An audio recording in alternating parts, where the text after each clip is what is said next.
नाज़रीन, उमरकोट में रोड हादसे में फौत थी वियल शागिर्द रजनेश जे केस में नामज़द जवाबदारनि जी गिरफ़्तारी लाइ मुख़्तलिफ़ शहरनि में एहतिजाजी मुज़ाहिरा करे धरणा हया विया। लाड़काणे में उमरकोट वासी शागिर्द रजनेश जे केस में मुलवस जवाबदारनि जी गिरफ़्तारी लाइ मुख़्तलिफ़ कॉलेजस जे शागिर्दनि अब्दुल हादी, फयाज़ भुट्टो, शाहजहान अब्बासी, मीर सागर कलोड़ो ऐं ॿियनि बांह ते कारियूं पटियूं ॿधी एहतिजाजी मुज़ाहिरो करे नारेबाज़ी कई।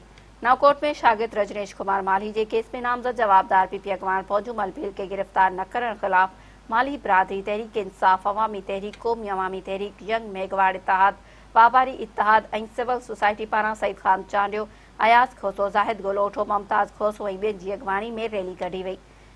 हिंगोरनो में माली बिरादरी तरफ़ां राणोमल माली, मदन लाल ऐं हेमू भील जी अॻवानी में एहतिजाजी मुज़ाहिरो करे नारेबाज़ी कई वई। हुन मौक़े ते अॻवाननि ख़िताब कंदे चयो त कुझु ॾींहं अॻु पीपुल्स पार्टी जे अॻूणे एमपीए पौंजूमल गैर क़ानूनी तौरु सरकारी गाॾी इस्तेमालु करे नशे जी हालत में नौजवान मथां गाॾी चाढ़ी, जंहिं जे नतीजे में नौजवान रजनेश माली तड़पी दम ॾिनो।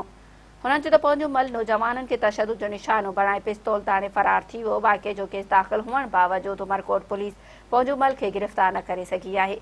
शागिर्दनि चयो त वाक़िए ख़िलाफ़ सॼी सिंध सरापा एहतिजाज बणियल आहे, पर हिन वक़्त ताईं कंहिं बि नोटिस नाहे वरितो। हुननि सुप्रीम कोर्ट, हाई कोर्ट जे chief justice, IG Sindh, DIG Mirpur Khas ऐं एसएसपी उमरकोट खे अपील कई त पौंजूमल खे गिरफ़्तार करे रजनेश जे खून सां इंसाफ़ कयो वञे।